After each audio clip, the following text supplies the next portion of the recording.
JK Labajo, pinuri ng mga netizens matapos itong gawin sa 2 buwan na sanggol.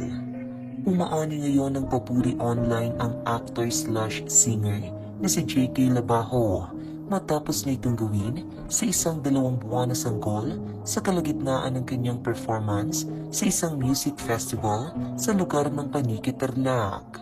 Viral at usap-usapan nga ngayon sa iba't ibang social media platforms ang isang video ni Juan Carlos Labajo matapos itong magpaabot ng concern sa isang 2-month-old baby na namataan niyang kasama ng mga magulang nito na nanonood ng kanyang performance sa isang auditorium sa Panique, Tarlac para sa kanilang kapistahan.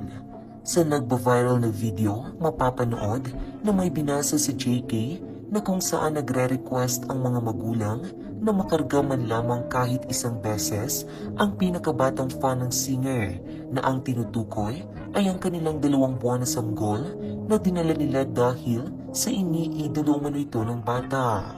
Gulat na gulat si JK nang sabihin ng mga magulang na 2 buwan pa lamang ito at nakikinig na sa awitin niyang ere. Hirit pa ng mga magulang, mga kanta raw ni JK ang pampatulog nito. 2 months? Bakit mo pinaparinig ng ere yung bata? 2 months pa lang.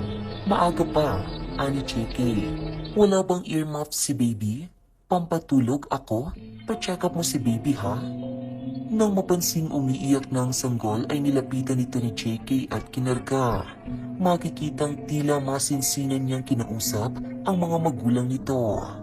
Matapos nito ay mahigpit na pinaalalahanan ni JK ang mga nanonood ng gabing iyon, lalong higit sa mga magulang na magsasama o magdadala ng mga bata sa mga konsyerto o event na magdala rin ng earmuff sa kadahilan ng sobrang sensitibo pa ang kanilang mga pandinig.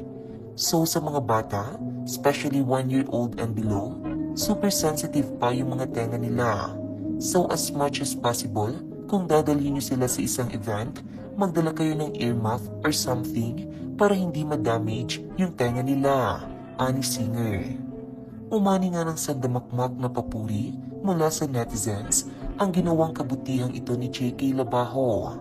Pagpapakita umano ito ng totoong pagmamahal sa kanyang mga fans. Sa kabilang banda, may ilang netizens rin naman ang hindi maitanggi ang kanilang pagkadismaya sa magulang ng mga bata matapos nila itong dalhin sa likod ng napakamurang edad ng kanilang anak. Looking forward on your wins, JK. Grabe ka, responsible on your crafts and fans. Di ako fan ni JK, pero saludo ako sa kanya. Imagine him as a father. He'll be a great dad. True, masisira ng maagang eardrums ng baby, lalo na sa malakas na music. JK is a nice person. My God, 2 months old sinama sa ganyan ka-crowded. Baby ko, 4 months na, kahit sa center lang kami pumunta, balot na balot ko pa.